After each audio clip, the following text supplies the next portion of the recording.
I'm thrilled to be here, and I appreciate the time we were able to work out, because I'm actually today is my last day of teaching in my semester, and so I've got a number of classes. One that is going to be starting in a little over an hour and then 15 minutes or something. So I'm really glad to be with everyone. So I can't, Nico, can I share my screen with that PowerPoint that I had? All right, so I'm not going to like inundate you with PowerPoint slides, don't worry. And I'm actually going to skip over the things that are about me, because Nico's told you things and you can always do some searches. But I did want to just, I guess I've been thinking quite a bit about where we are today, and how that experiences of yesterday are going to be shaping tomorrow, and what are the situations that we find ourselves in. This is a picture of me from a class that I did a few years ago, that was when I was teaching abroad in London. And I thought quite a bit about that experience, because normally I'm sitting in a classroom in Philadelphia and I have students there. And when I went to London and I was taking them on trips and I was with them much more, I realized that they were getting to know me in a much more personal way.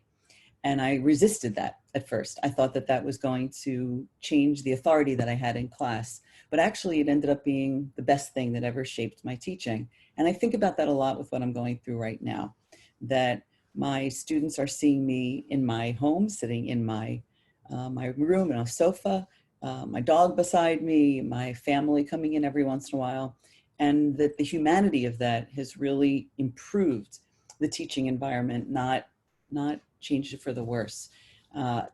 Today, but to counter that, today I actually received an email from a student this morning who has been completely dropped out of class completely without any word. And we are really concerned about the mental health of our students and what's happening, because this is someone who was very active in class, and then we switched to online, and she went from someone who was participating to someone who was not present. I wrote her several emails. Are you okay? What's happening? She never responded. And those are signals for someone in really a mental health distressful situation. Luckily, she did respond today, but she is having mental health issues, which many of them are.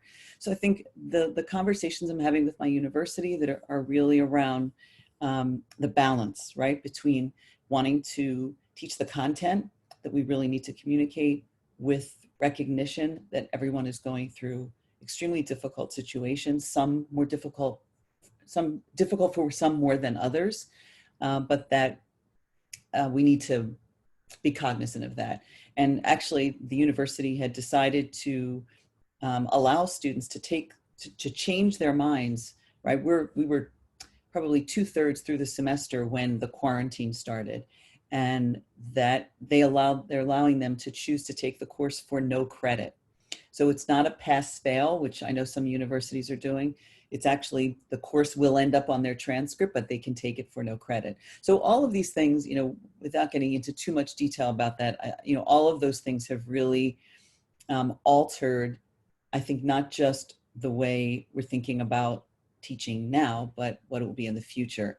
For me, when I think about the positive aspects of it, I think that there are this closeness and this opportunity to build a community is different, and in some ways better than the face-to-face classroom. I know that myself, and this webinar is proof of it, I have opportunities to connect with people in many more informal and formal learning opportunities. Conferences that I was not able to afford to go to are now online. So there are connections that we weren't able to make before. I know we have limited time, so I'm not going to read through everything that's on here. I think I'm going to just go to the next slide, and then I'll be able, because I know I'm probably at my 5 minutes already. The biggest challenge. Okay, the biggest challenge. No worries. I mean, it's okay. Thank you. That I see right now is that there's a growing disconnect with being online. So I'm sure you've all had the feeling of being zoomed out by the end of the day, that we're in many, many, many Zoom meetings and online classes, and everything in life is online now. And keeping students connected and feeling like they want to be there. on the one hand, they want to talk about the virus. On the other hand, they're tired of talking about it and thinking about it. We're also dealing with a number of differences around whether people feel it's better to do the classes synchronous or asynchronous. I've been really opting for synchronous. I want to build community in my class, and I feel like that can only happen when we're face-to-face as much as possible. But then we're having to deal with the technology inequality. So who has a laptop or a computer that they're using? Are they on a phone and trying to see? Because you can't see everyone in class in the same way that you could if you're on, like I'm on a laptop now, I can see you all in the grid, right? And even though there's a limit to how many people I can see, I do have an opportunity to see faces. I've encouraged my students to use their cameras and not just audio. Some people, I have a student who every time he's in class, he's in his bed and he's lying on his side in bed with the cover pulled up, but he participates. He's completely engaged. But that's where he is. I have a colleague, a professor, who literally has converted a closet in her home into her space for her office because that's the only way she can get some privacy.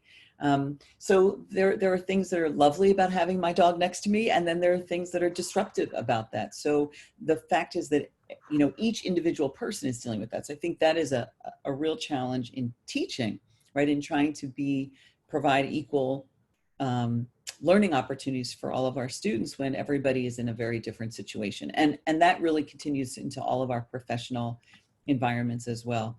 So,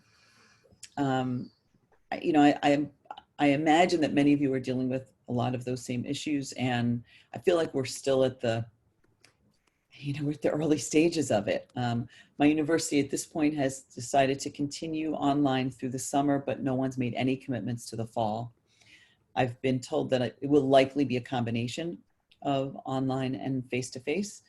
But the opportunity for the university to save money by doing things online is a pretty powerful incentive to keep the learning online. So I'm not sure what will happen in the future. I'm really interested in hearing what some of the other experiences are from folks. And I can dig deeper into any one of these topic areas, but I want to sort of open it up and let other people talk, and then we can share. Thank you. Thank you, Sherri, for actually the brief introduction and the discussion about how you view it from the US. Now, I would like to pass the floor to Dr. Salman Ahmad. Salman, the floor is yours. Thank you, Nicholas, and thank you very much, Sherri, for sharing your experiences with me. And thanks, Nicholas, you already introduced me, so I won't spend time much on introduction. I will straight go on to my presentation. And I don't have slides to share with you today, but the topic, considering the nature of the topic, I divided it how coronavirus has impacted our lives in terms of our education sector and largely different groups of people and participants considering them.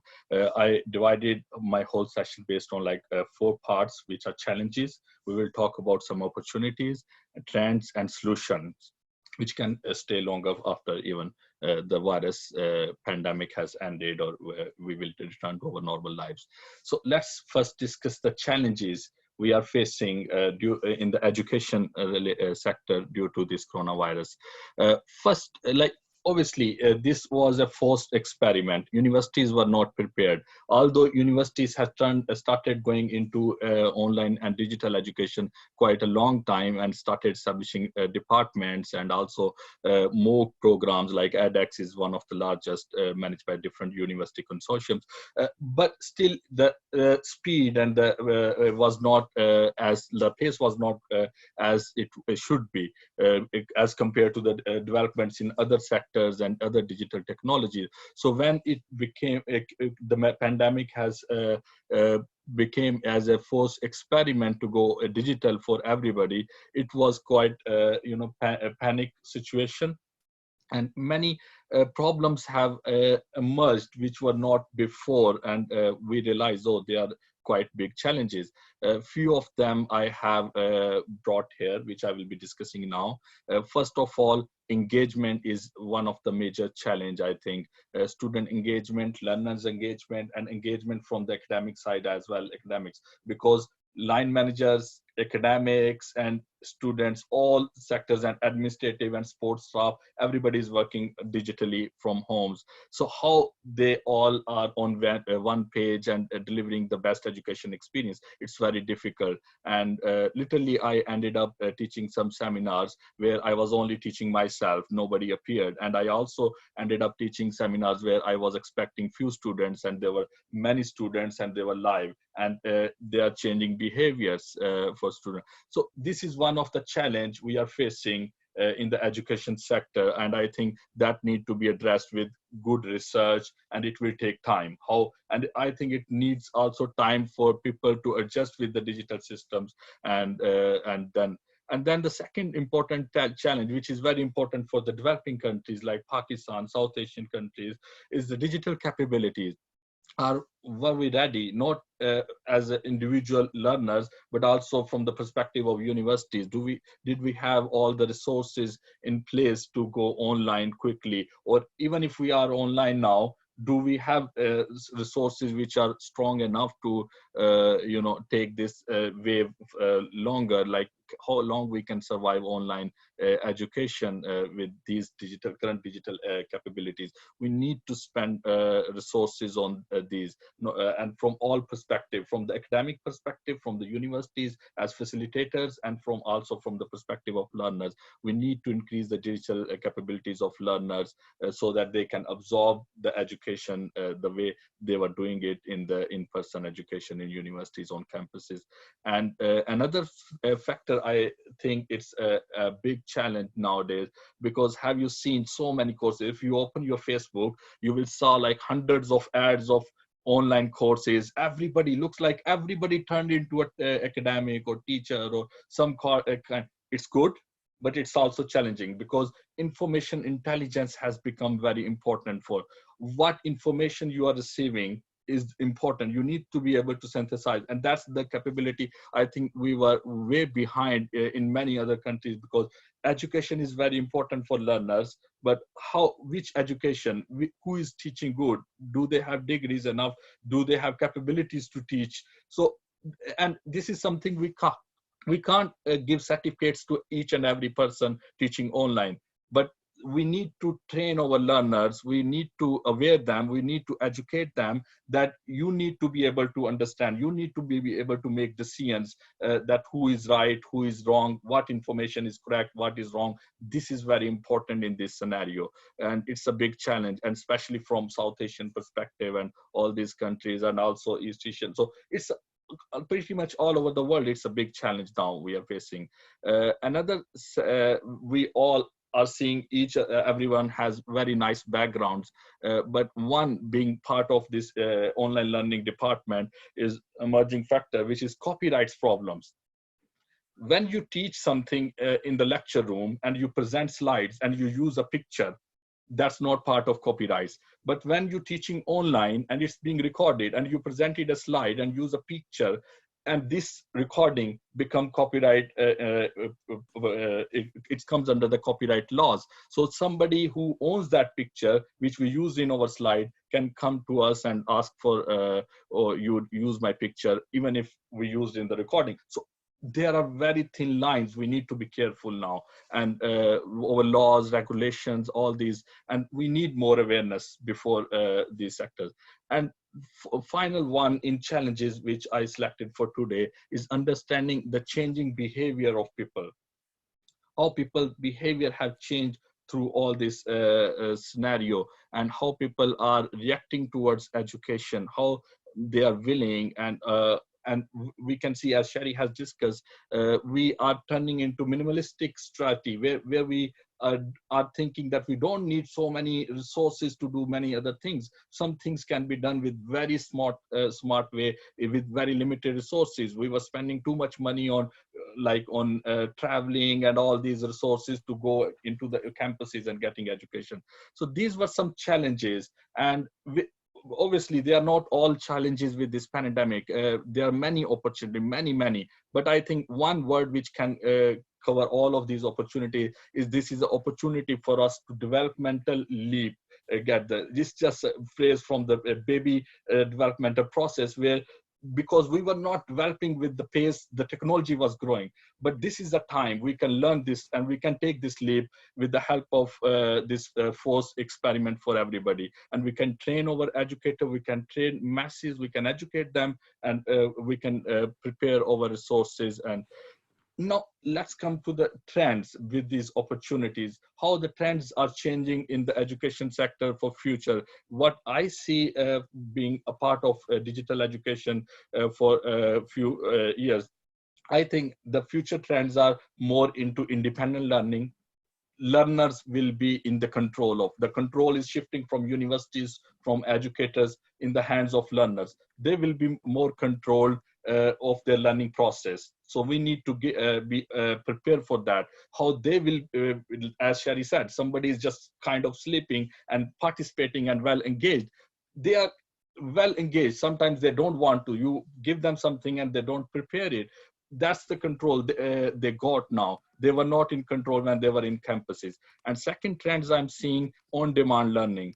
We are going away from the long programs where somebody is coming. We are looking for future more small courses, maybe small parts of like chunks. You are not looking for 6 months course to learn. You are looking for maybe small segment which you can learn in 3 hours and go and work for that. So these are future trends I'm seeing. And as a solution, what I believe that blended learning, as Sherri said, the universities are also thinking about that blended learning. Some part is online and some part is on campus.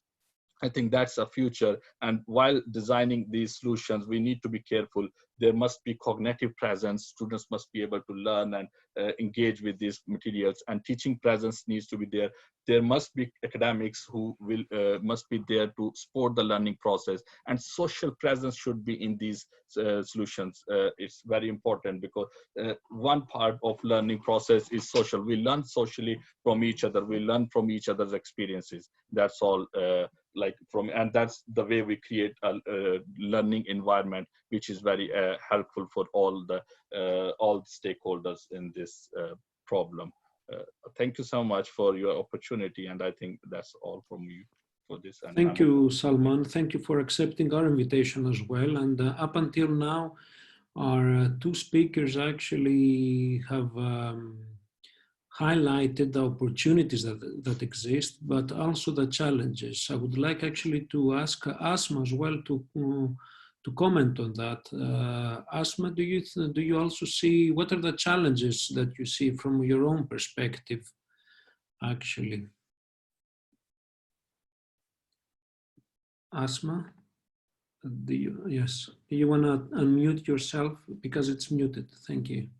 I'm very grateful to all of you for providing me this opportunity where I can share my ideas with you people. So basically, as per our discussions, I would be talking more about the ground realities.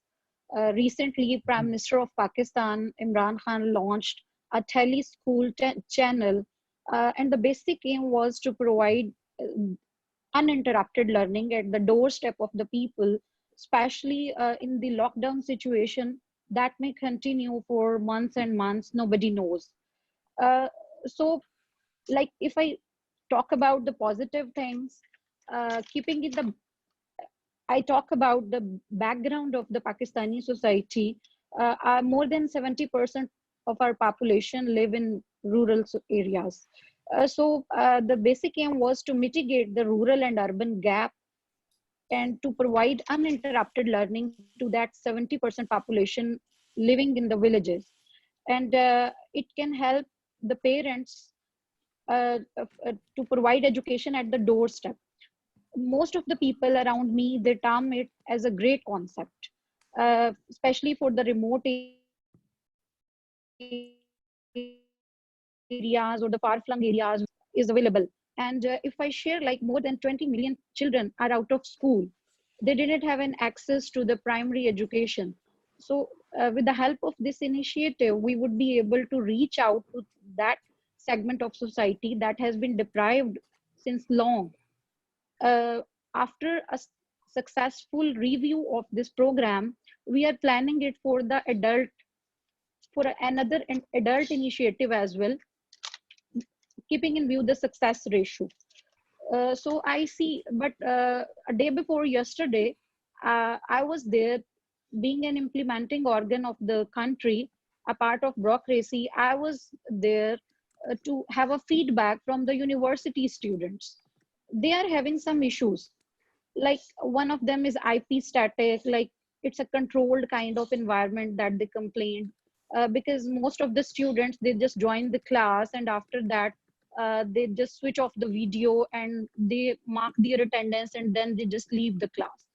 And another issue that came into the knowledge was like they say like sometimes even recorded lectures are telecasted, and they are unable to ask questions, or they are not satisfied with the kind of stuff that is being shared with them. They cannot answer. It's a controlled kind of environment, or they cannot question their teachers. Of course, like if we talk about the researches around, it's a proven fact that nothing can take place the live personality of a teacher in the class. But we have to keep in mind the corona emergency situation as well. As we just hear the people around that it can take, as I already discussed in the beginning, that it can take months and months. So we cannot just stop the learning process. So I see like it's a beneficial in the sense like you can provide distance education to your to the large segments of societies, university students, your school students. And the idea of online education is not a new to Pakistan. Virtual learning are doing pretty well. And in 2019, the researchers of that university, they were awarded the highest award of the country as well.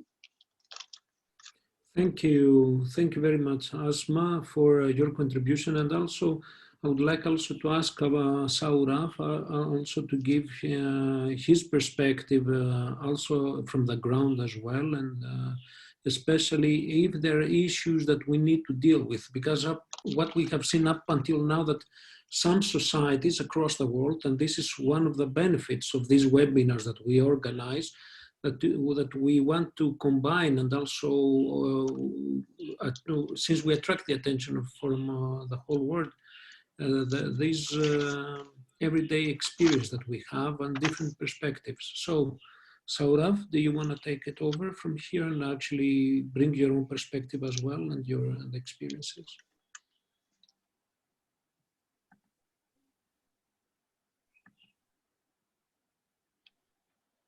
Yes, are you there? Okay. Saurav, can you hear us? Okay, let me just open up the space for the discussion. And based what Asman have actually argued, what are do you think that some fragments of our society, some people, I mean, might face difficulties in reaching online education? Asma, what Yes, do you think? yes, I absolutely agree with what you are saying. Because if I talk about the internet access or the connectivity, so I already shared with you guys that more than 70% of the population of the country, they are residing in villages. And of course, they cannot have the internet access or the connectivity as the people living in urban areas could have. So this can be a handicap. This can be a handicap. Yes. I mean, I actually Yes, think sir. I think that there is a danger of having this be worse. That the differentiation in terms of what people have access to for education could be made much worse online. In some ways, we think of it as being such an equalizer because everybody can get online, but everybody can't get online. And even if they can get online, they're not getting online the same way, with the same speed or with the same technology. And so there's quite a big difference. And I see that difference even within the United States. But when you think about it globally, that's right. I mean, what Asma is saying is taking it to another level. So I think there is a danger. Salman was saying like this all happened, this forced, migration onto online, and everybody was pushed to do it. There's some aspects of that that are wonderful, but the speed of that meant that a whole lot of people were left behind, including the teachers.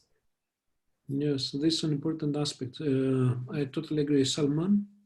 Well, I believe that it is going to have a great impact, and I agree with Sherri and Asma. Like the problem is not the people who can access these technologies. That's why I mentioned that digital capabilities are very important, not from the perspective of learners only, from the universities as well. Very large. I know many well-known, very historic universities. They are very good in global rankings. They are left far behind in the education, and they are looking towards the universities which are relatively new and more modernistic, more different way, because they were leading on the platforms of online education. So there is a divide, and and also we need to consider even the people who can access the education and digital capabilities they have to access this online education. We need to consider that there's an issue, and not everybody has different behavior, different mindset, different home background. We have struggled a lot in our Western countries, also in developing countries, that home work-life balance. But now we are turning where work and your personal life are all becoming one. So we need to again think about it, how we are going to manage that, where you are not being expected that when you are working from home, your 9 to 5 hours are not the same as your 9 to 5 hours working. It's all changing spectrum. We need to think, it's a whole model is changing. That's why I mentioned that maybe it's an opportunity for us for developmental leap, because as Asma raised one issue, that students just open their videos or the classroom, they made the attendance and then they disappear because they turned off the camera. So it is highlighting and reinforcing the importance of student engagement in the online teaching, which was not happening before very well. I think we need softwares, we need technologies. There's many softwares available, but they are in the developmental stage. They are in the experimental stages, where students can be engaged as the same way as we engage them in the classrooms. Like there is one of them we use sometimes at puzzle, where you give students to watch a video, but within the video you ask questions, and students have to answer the question to continue watching that video. So and you can when you are looking at the stats, you can look at that, how much time each student had spent on the video, at what time they left the video, and how many questions they answered throughout the process, and did they answer and went away, either they're wrong or right. So all these challenges and technology is emerging. I think there is a burden from our side, like we need to cope with the technology. It's also, I can see a future burden on technology sector, all digital companies, because they, same like our medical sector, they are working on developing vaccines. We have put pressure on technology side. They need to generate new technology platforms, new opportunities for people to bring them on the same level where they can access education with the same mindset. I think it's very important. Yes, and thank you. I think that Salman, Asma, just give me a minute only just to summarize, because I want to include also Saurav. yes. No, not at all. That's a very important issue that all of you mentioned and brought it on the table. We have a stereotype that online learning is an equalizer, but equally beneath it, there are tremendous issues that equally needs to be addressed in order to overcome this actually access in online learning. I would like to take a comment also from Saurav, because before he couldn't hear us actually. Saurav, can you hear us now? Hi. Hi, thank you. I'm sorry, it's very raining over here, so I I couldn't respond at that time.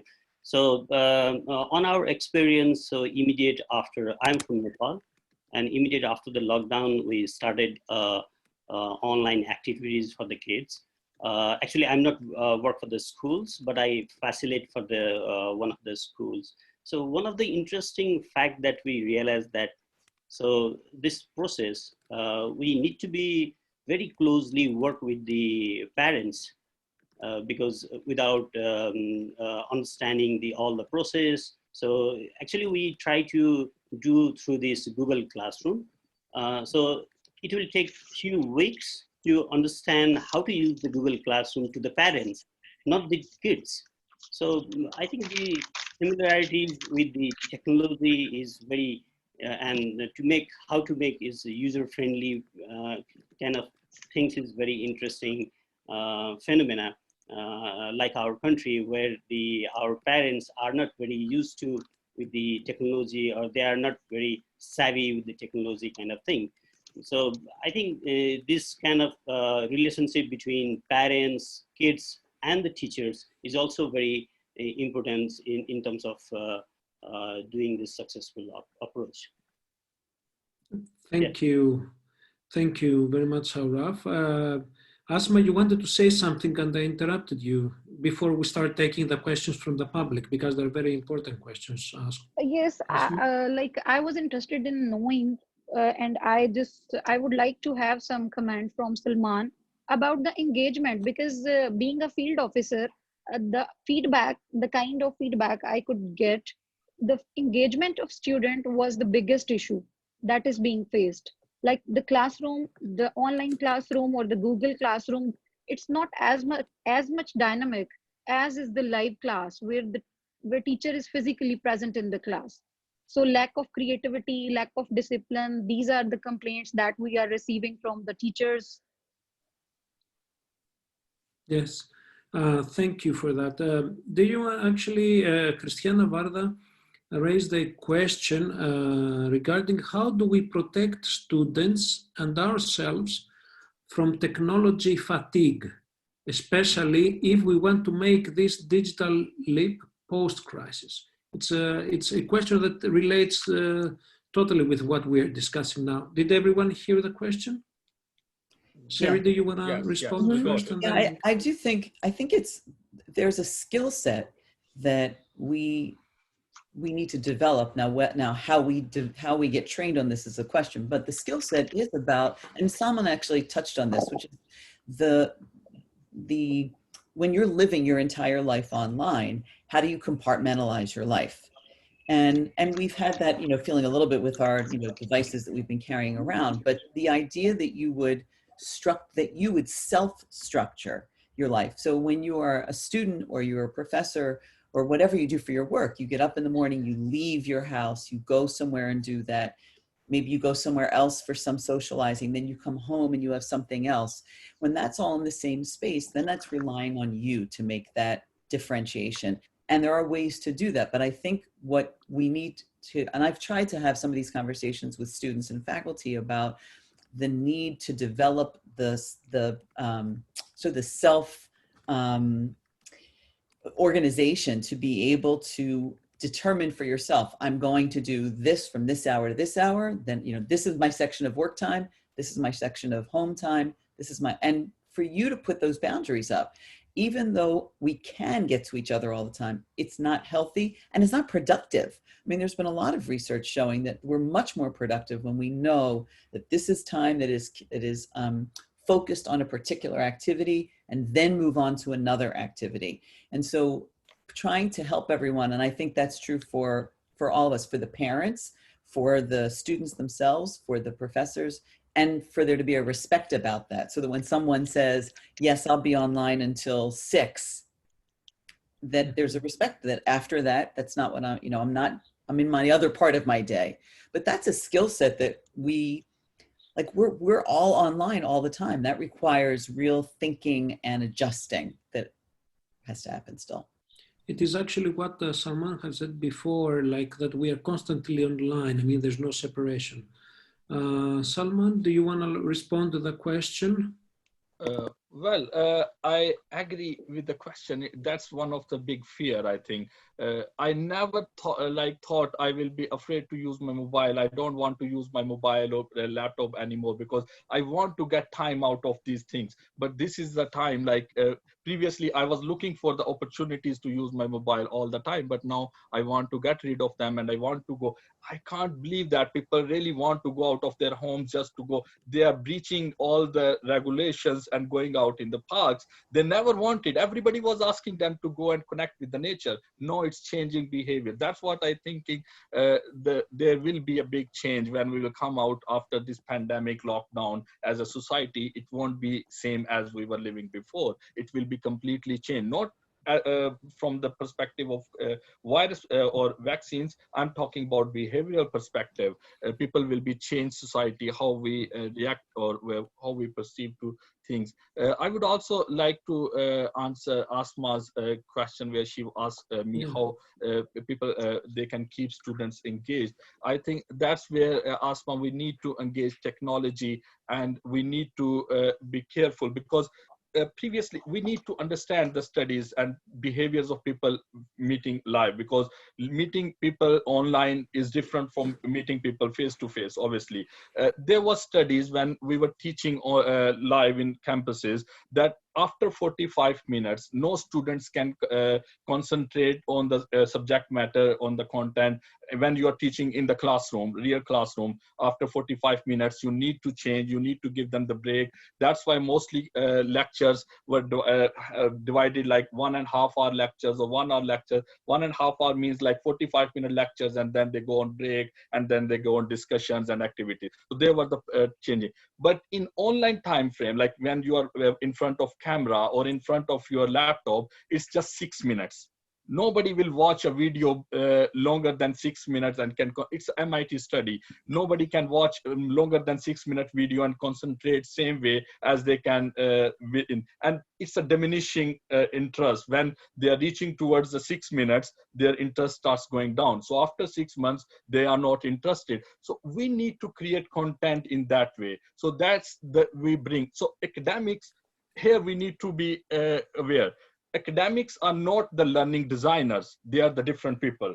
They are not the technology.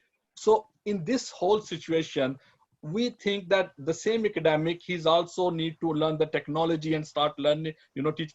Technology is from people who are, they have the capabilities of technology. Academics can support them. So it's, and another thing, same way, teaching with PowerPoints is not effective in the online learning space. You can't present PowerPoints anymore. It's more becoming like sportive environment where you present the content, students teach, and it's more passive learning. Then you start discussion as we are doing now. It's more learning process. So we need to find the ways, I think, and that's the importance of learning designers who can work with the technology people and academics to design the programs in a way which can be delivered online more effectively. And that's what something our University of Derby online learning department is doing very well, because we have very sophisticated systems in place where we don't teach with PowerPoints. We actually have content available for students, which is divided based on units. And then we have teaching support available. And then we have online webinars.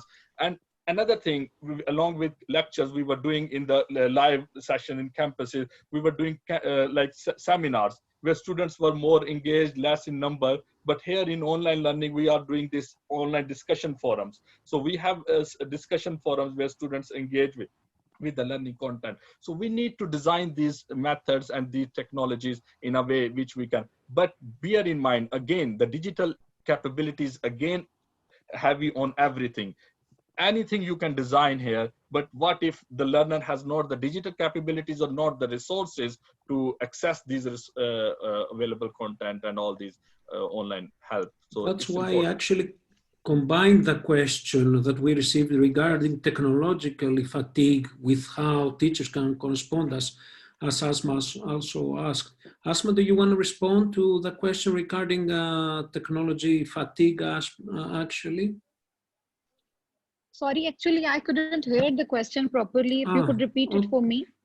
Okay, the question is the following. How do we protect students and ourselves from being overwhelmed by this technology use? If I may translate the question. Yes, well, it's a very interesting question, and I must say, like, it's a pertinent too. Well, I think like we have to keep the degree of attention, passion, optimism, and interest of the students alive. And this can be done only with the help of some dynamic courses that are designed particularly keeping in mind this fatigue, and some fruitful discussion, as Salman quoted it, it can help us mitigate the kind of fatigue that would be creating as an outcome of this online learning or the distant education. Saurav, do you want to actually give your overview on that?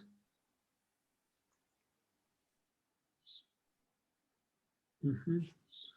Okay, probably we might have difficulties reaching Saurav, but it's okay. We'll move on. The next question is from Dimitris Dimitriadis, which is part of Digital Communication Network C-Hub and a lecturer as well. He teaches digital marketing and analytics at City University. He has, in Thessaloniki, he has the following question. Teachers generally work hard to differentiate or personalize the learning in their classroom. Is there any suggestion for this differentiation online? While you're in the classroom, you try actually to personalize and add some specific element. How does this aspect changes in the classroom? Shall we start with, who wants to start first? I can go with that. Okay, Salman. Yes, Well, please do. I think here it comes the challenge of same thing. Like now students have become, they got the control of their learning process. Previously, in the classrooms, we had the learning control, like process of control was in our hands. We were trying to personalize somewhere, generalize somewhere, and trying to lead the classroom in the learning process. Now the learning control is in their hands. They want to watch the video, they can continue. They don't want to watch the lecture, they just disconnect it. They just give the attendance and go away. So they got the control now. And process of personalizing, there is still a generalized little bit process, like we are going to deliver lectures in a way, like just like we were using the slides and we were giving the lectures, and then we were we were addressing the answers where students' questions, and then we used to personalize the answers on their perspectives. But here we deliver the content, and what we are using in our methods, we have discussion forums where we give them the activities within the content, and then they perform those activities and they post their responses in the discussion forum, and then engage in discussion with the tutor. So they present their responses from their own perspectives. I think they are more personalized as compared to the classrooms now, because in classrooms, when we were asking them questions, mostly we hear that silence from most of the students if they start engaging. But here, when they bring research, they bring their perspectives, their own, when they are answering some questions in the discussion board, and they're well prepared to answer these things because they know that they are going to leave there. But here, again, a problem with that attached. Many students don't want to post because they know that their answer will stay there and everybody will be looking at. So both things are going hand in hand here. So we need to be. Okay, thank you. Sherri, yes. I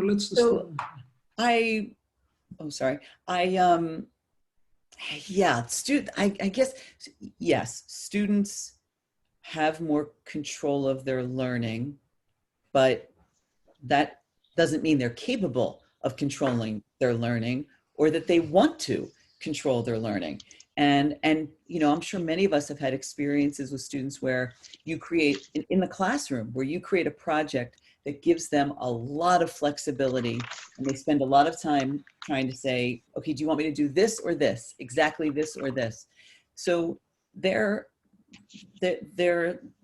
different personalities, and people want more or less control. I do think that the desire for students to get guidance from their teachers is still very strong. And of course, that depends a lot on the age of the student as well. So younger students are going to need much more guidance on that.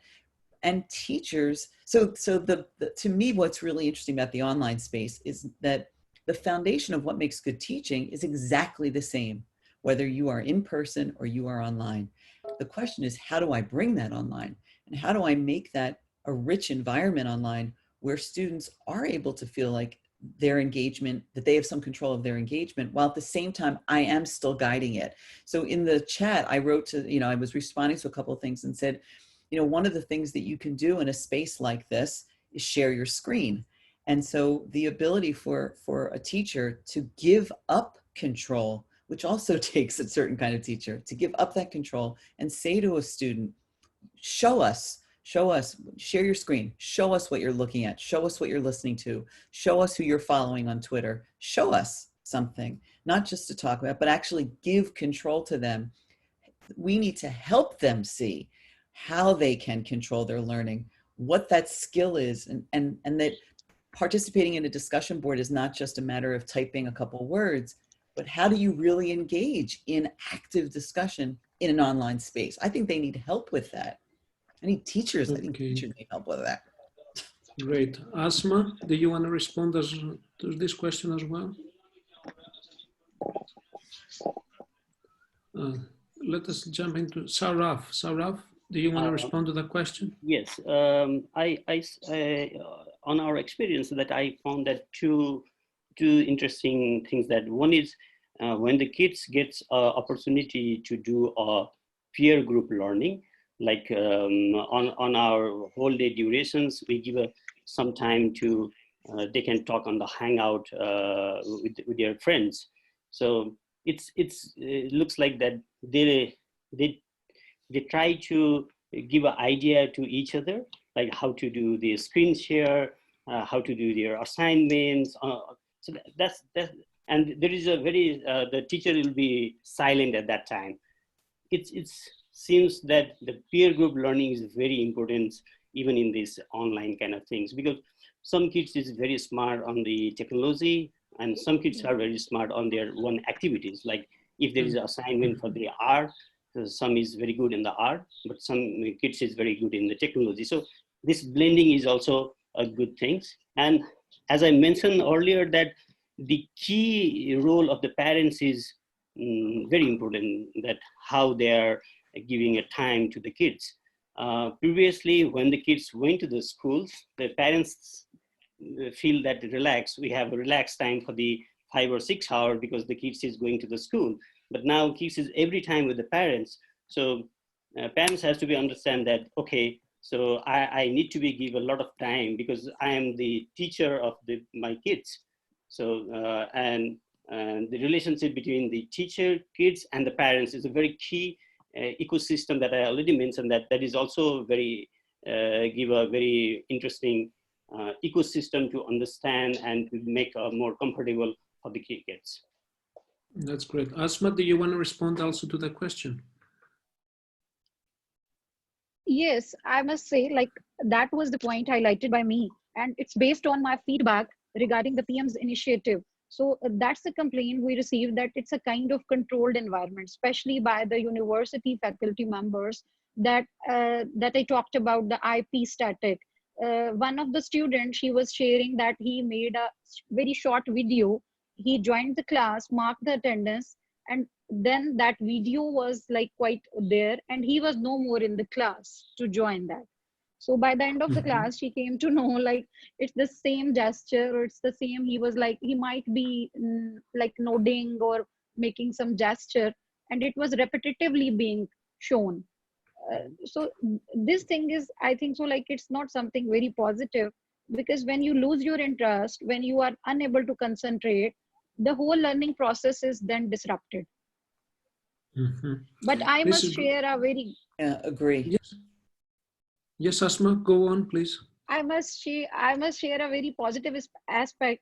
I came to know about the performance of my son in comparison to the rest of the class. As in Google Classroom, everybody or every student is supposed to just upload the worksheet. So I just came to know, like, where does he actually stand? And how can I rank him out of the 40 or the, let's say, like 25 students of the class? And what are the areas that I need to improve that otherwise I won't have been able to know about? Because of course, by the end of the term, you are just given a scorecard showing excellent, satisfactory, or good. But it's very hard to know about the areas to be focused, despite the fact that regular parent teaching meetings are there. Okay, and taking up with what you just have mentioned, I'm going to jump into the next question. But before doing that, I would say two things. Firstly, I promise to the participants that I will not let you go without responding to every question that they have. So keep it short in order to be able to respond to every question. Asma, I will start from you. So the question is that if tuition fees for school, this is asked from Caitlin Waters, a very active participant, actually from the States. And Caitlin asked the following: if the tuition fees for the schools of your son, for example, okay, now that online education is the new educational experience, how would that or would that not be a justified change if they ask for more tuition fees now that they are going online education? Will that be justified from you as a parent? But also would like your comment as an expert as well. Well, I personally think like it's not justified. And the school educational institutions, including the universities and schools, they must rationalize their fee structure, because in this scenario, the whole onus is being shifted to the parents. Uh, the the kind of support, the kind of things they used to get in schools, now it has to be provided by the parents solely.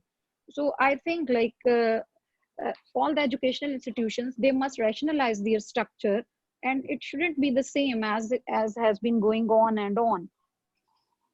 Okay, Saurav? Based on the ground rule. Oh, thank you, Asma. So we already try to deduct the fee structure on our package, that we deduct the transportations and the food. And for the last 1 month, we did it free. Now we are trying to convince the parents that you can join as a club, like they can took a class only a 3-day in a week, or they can do on the 5-day on a week, because it's a very passive learning process. So I think we need to be redesign the fee structure. On the other hand, the beauty of this online course is you can have more students at the same time. So ultimately, you can manage the one teacher or one class. One teacher can run a multiple students. So I think there is some way to justify the fee structure. Okay, thank you. Salman, what do you think? Is it justified to ask for more tuition fees as universities now? Well, I'm a little bit more capitalistic view on this side. Actually, what I believe that, this is part of our development and growth. At the moment, we are all in hands of schools who are teaching, and we are working traditional model, working online. That's the way we are working now for this last few, because we are under the forced experiment. But once we will come out of this experiment, new forms of teaching will emerge, which already started emerging. We know edX is free. You can get a Harvard University course free of cost. But if you go to Harvard University to get a course, how much it costs you, we all know that. So there will new models emerge with time. But at the moment, if you are stuck because there are no competition, schools have turned into online, it's not justified at all. Obviously, there's no reason for that. But they should know that if they will not change them, many big companies are nowhere in the market, like Nokia. It was leading company when I grown up in my child home, but now there's no Nokia anymore. So we need to understand that these schools will go away. This education system is being threatened with this pandemic, because new systems will definitely emerge. New education is coming. So they need to prepare themselves. Fees is one factor. They need to develop new technologies, adopt to technologies, and also reduce their cost, because when people will have choices, they will be nowhere to give, to be in those choices, because education will become more, as I said, on-demand education, where you have an exam. You need to attend that exam in a central board. You can learn that from anywhere. You don't need to go into a school anymore. You can learn because previously people didn't have experience of that, but now they got experience forcefully But now when they got experience, they learn that, oh, I can do that. My child can learn in the home in my presence very well. As Asma said, she can understand how other people are performing. Once now she learned that, it's a good thing as well. Now she will also start looking for what were the limitations for previous system. She will find better systems available which are more social for kids, where they can socialize online. They can also like blended learning online with blended learning. So all these solutions will be there. Ultimately, fees will be go away, I think. But the thing is, at the moment, they are not justified. They are obviously capitalist view, these people, and they are trying to, reap as much benefits they can get from this pandemic situation. Thank you, Nicholas, Sherri. Yes, Oh, I'm Asma. sorry. Yes, I'm sorry, Asma. Sorry. Actually, I couldn't hear your voice, so that's why I just. You can continue, please. I can afterwards. Okay. Well, as I say, that's what part of. I mean, I agree with so much of what you're saying, Salman, but that's what really concerns me a great deal. So when I think about preschool through whatever 12th grade or whatever the secondary school line is in your country, that is something that we have generally worldwide has been an agreement that we should be able to offer that to students for free. That should be part of public education. But what happens in higher education? We're going to end up with such a huge line if what happens is that online learning becomes cheaper ultimately, or more compartmentalized, where you can take the degree online from Harvard. You can take the course from Harvard online if you want to, not the degree.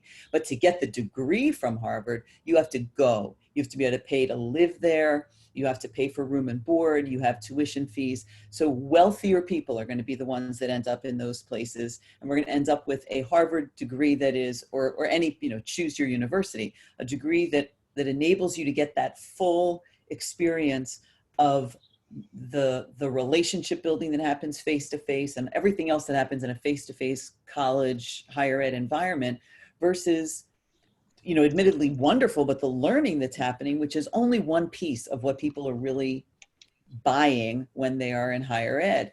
And then, so that really concerns me that this commodification of education is going to get deeper and deeper and deeper.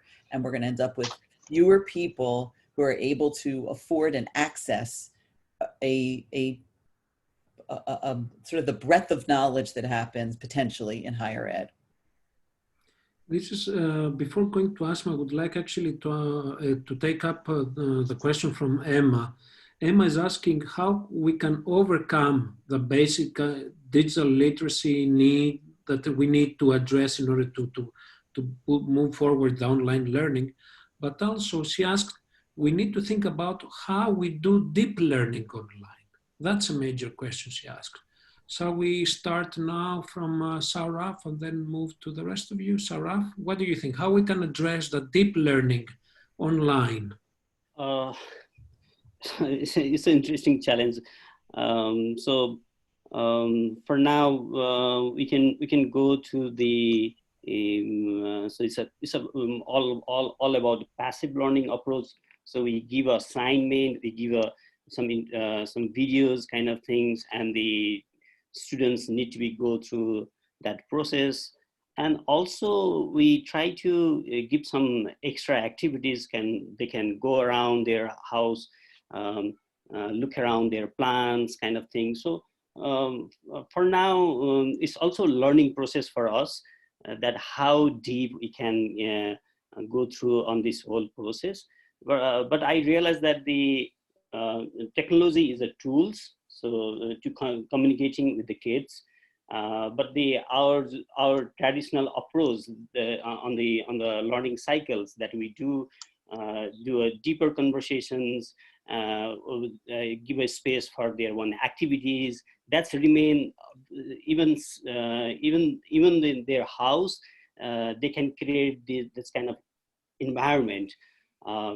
So on that, blending those two ideas, like the activities, whatever activity they used to do in the school, physical school, we need to give such an environment on their house or on our surroundings. So that is the one way that we can build this deep learning process. I think. Okay. Asma, what do you think about this deep learning?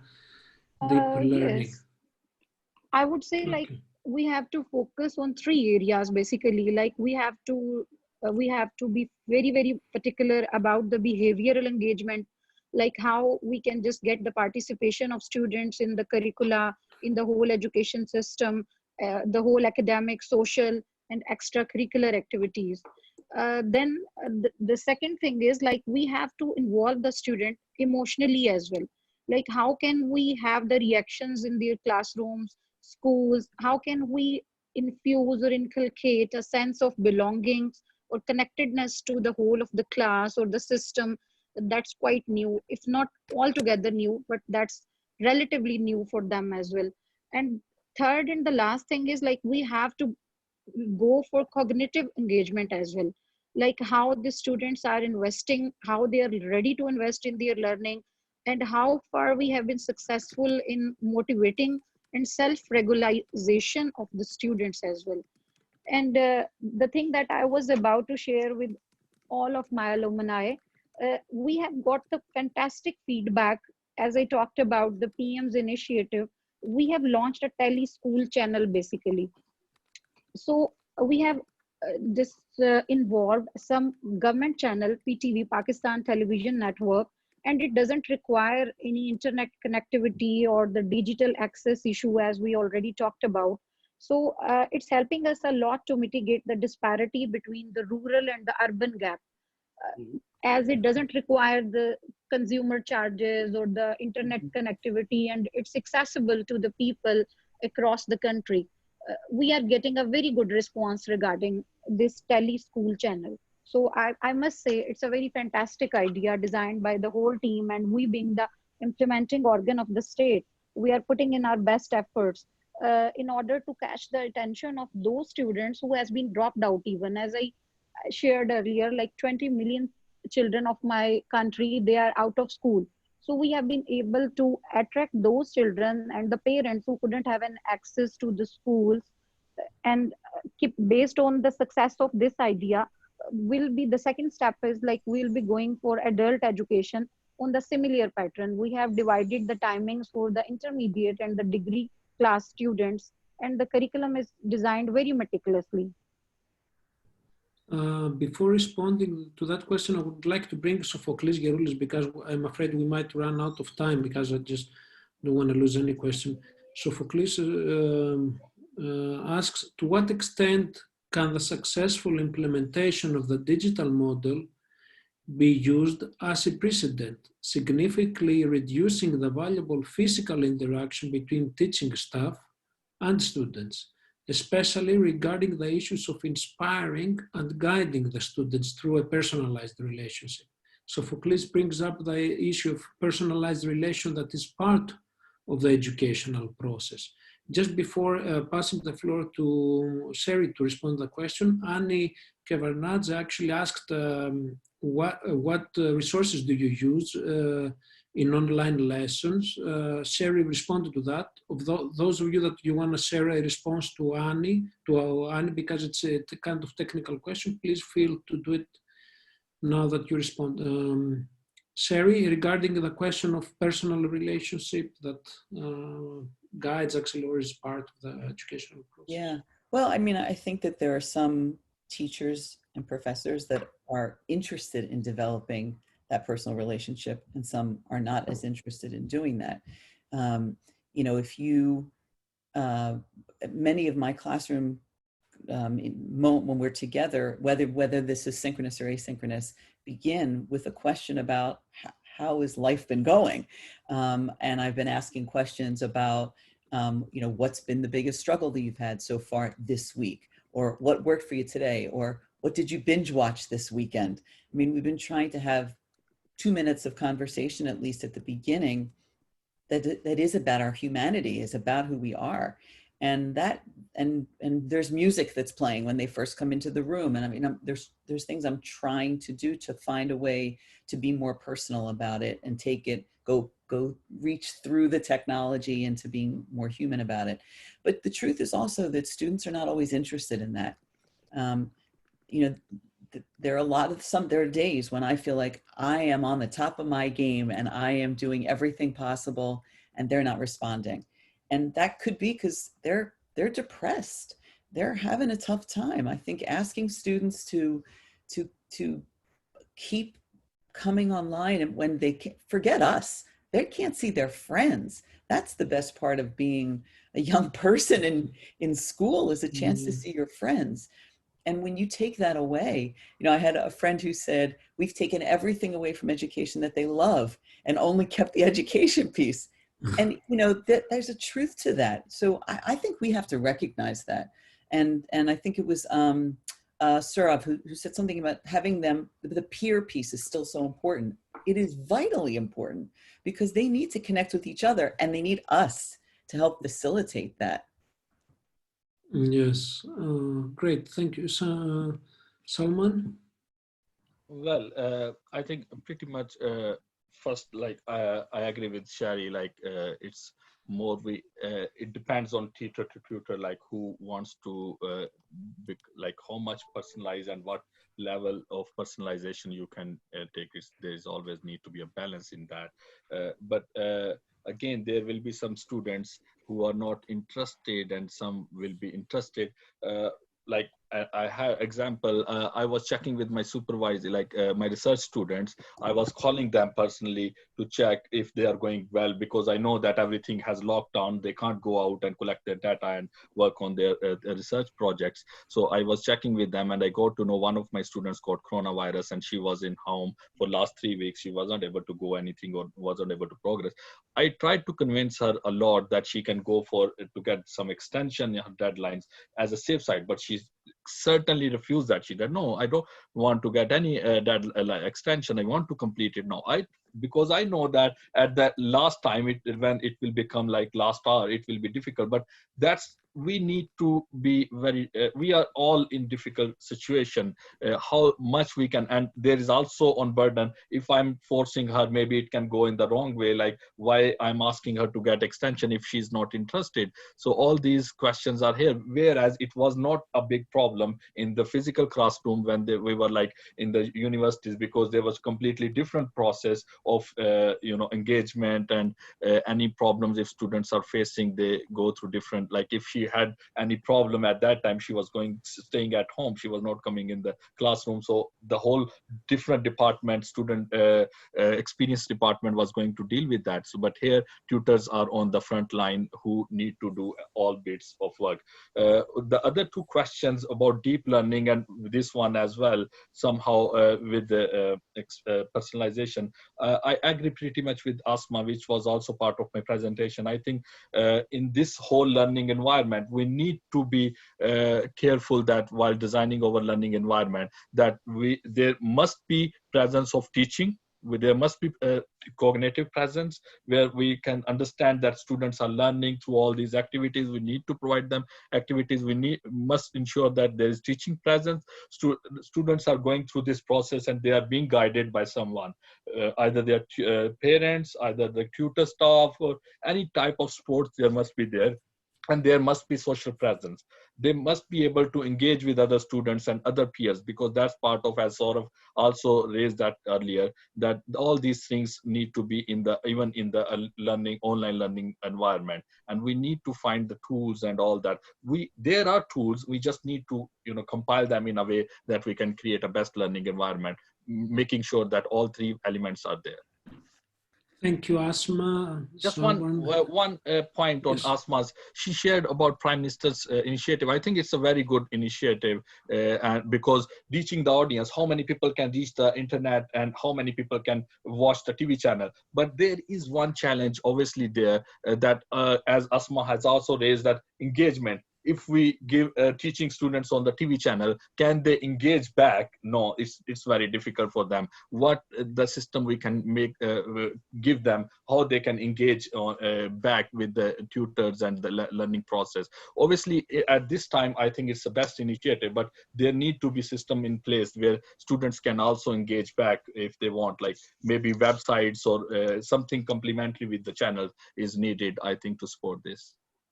Thank you. Asma and Saurav, just need to be short responses in order to take the final two questions and then end the event. Asma, sorry. Yes, yes, I would say like circumstances are one thing that I always say to my audience is that circumstances are no more normal. We are in a kind of emergency. And when you are in a state of emergency, things cannot move in a normal condition as they used to be or as they are. So this is the point we need to understand. We talked a lot about the kind of methods and the strategies and the techniques with the help of which we can involve our students by designing or devising the techniques and the strategies to gain their interest in the classrooms, and how can we make these classes more interactive. The one thing that Salman said, I must agree with that. Like we have to make these sessions more interactive. Quoting one example, like I don't know, though I remember like we were asked by the word learning faculty that our webinar will start by 5:30, but exactly I don't know like for how long we have been in this meeting.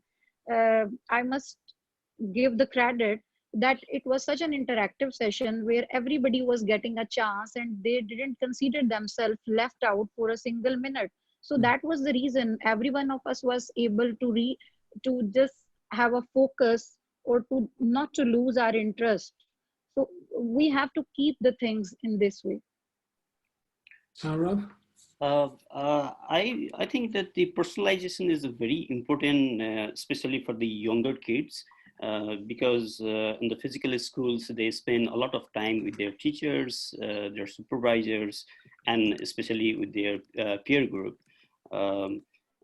That's why we try to do a small group of the teachers that they open their everyday learning by the class teacher kind of thing. Like they start their days, so they are very open to that teachers. They share what's technical glitch they are facing, what are the challenges, are they ready to do their everyday work for today or not, kind of thing. So I think for the younger kids, it's very important to do this kind of personalizations right now, because for the kids, it's a new things they are learning, new space they are learning. Gradually, yes, I agree with the other speakers that gradually they come as a discipline, like if 11 a.m. is the reporting time, is the online, so they will come at the 11 a.m. But now they are not ready to come at the 11 a.m. because they are on the home environment at their inn. So they have a lot of issues they are raising. So the idea of personalizing is very important, and to understand the emotional intelligence kind of thing at the beginning. Then gradually the kids also develop that that kind of discipline, timeliness, and everything, and they build that learning that, oh, I'm home, but I need to be attend for the school. So then these other technically they can be they can come up as a learner. Yes. Thank you. Just to take the final questions and then finalize our meeting. There are two things. One comes from Umi, that she states that she agrees with Asma, and points out the necessity how we can make the students accountable of what they learn. They are assessing what they have learned. And secondly, Shazia actually mentions that some private schools have cut the salaries of the teachers. What kind of impact can face against such action by private school owners or in the universities? I mean, that has been something that we heard, or we have seen it happening all across the world. So the first question is about how we can assess what people learn, and secondly, how we can correspond to these strategies. Who wants to start first? Shall we start from Asma?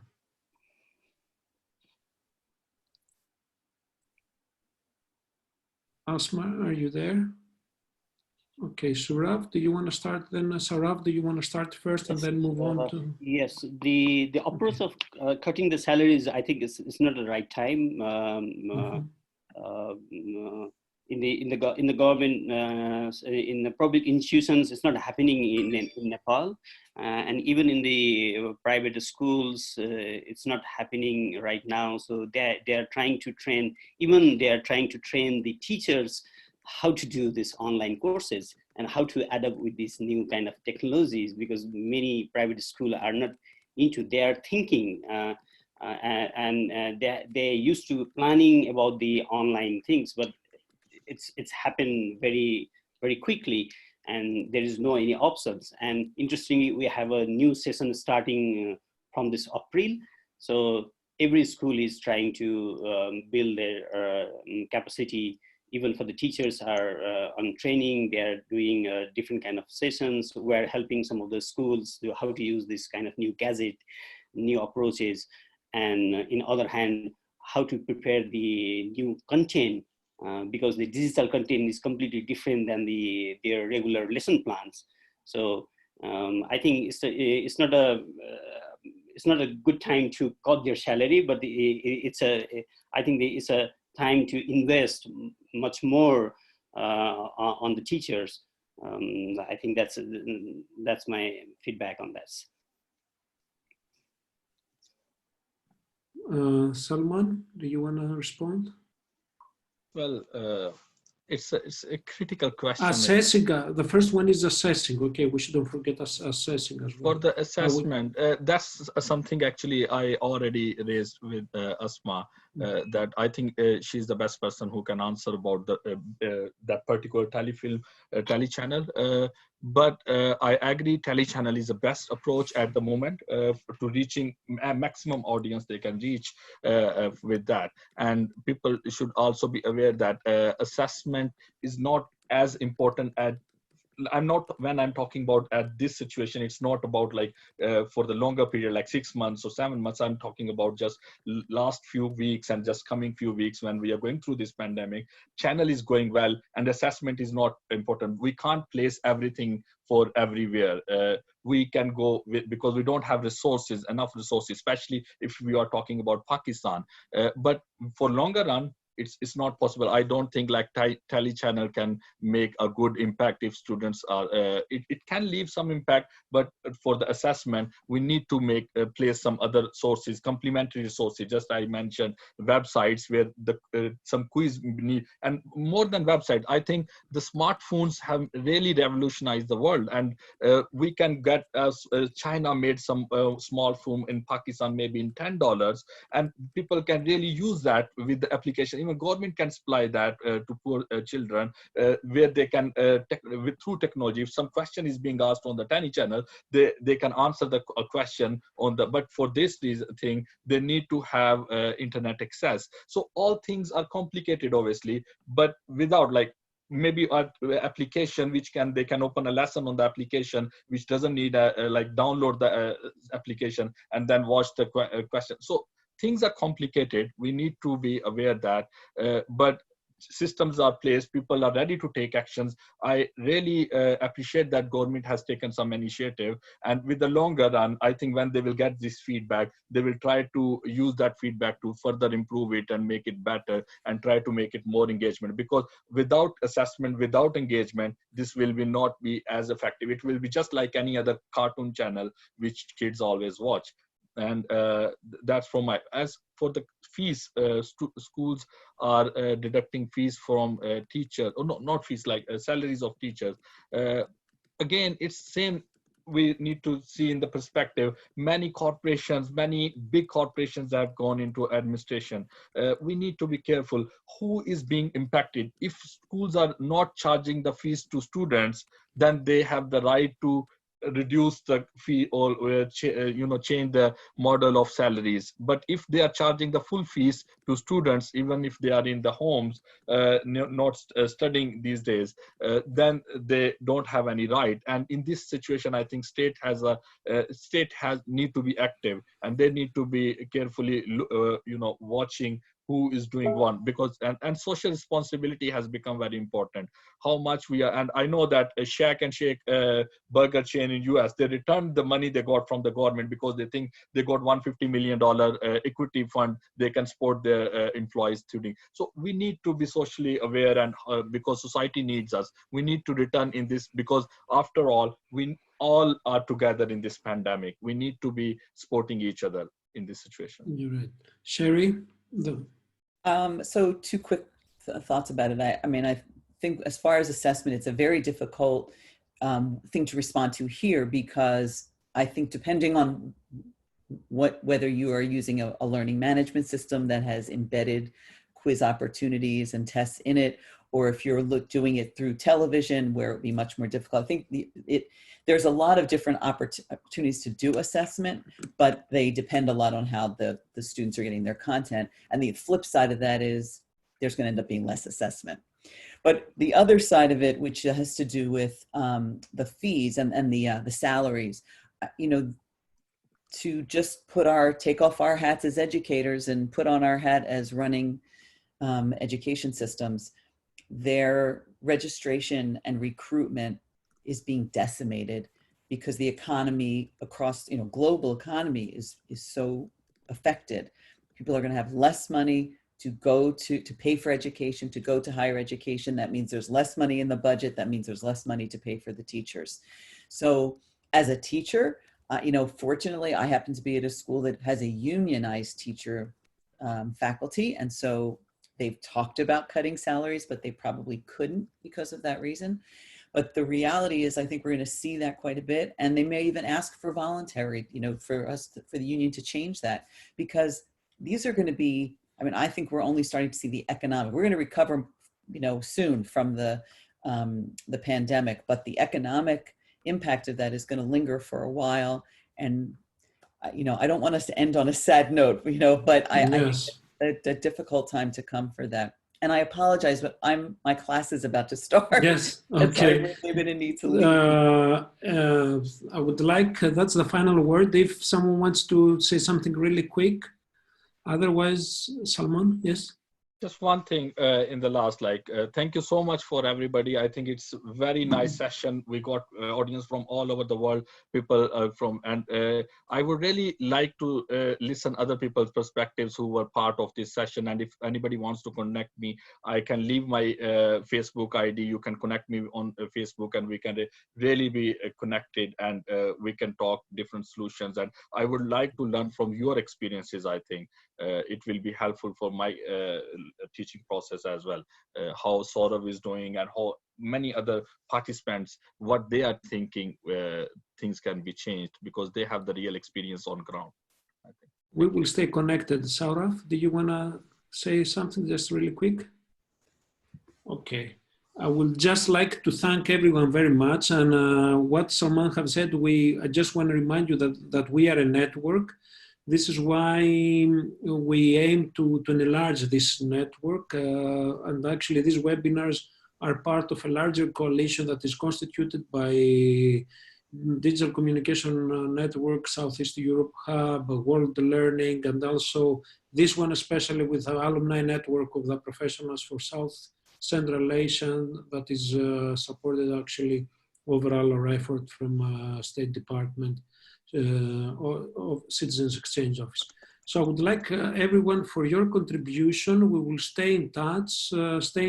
Next week on Tuesday, we will also have some on Tuesday, we will have about 5G, and on Thursday, we will have a webinar about gaming, which is equally important, and the special one regarding education. So keep up, stay connected, stay safe, and be part of this kind of network and dialogues. Thank you very much to our speakers and our audience. Thank you very much. Thank you. Thanks. Enjoy the day.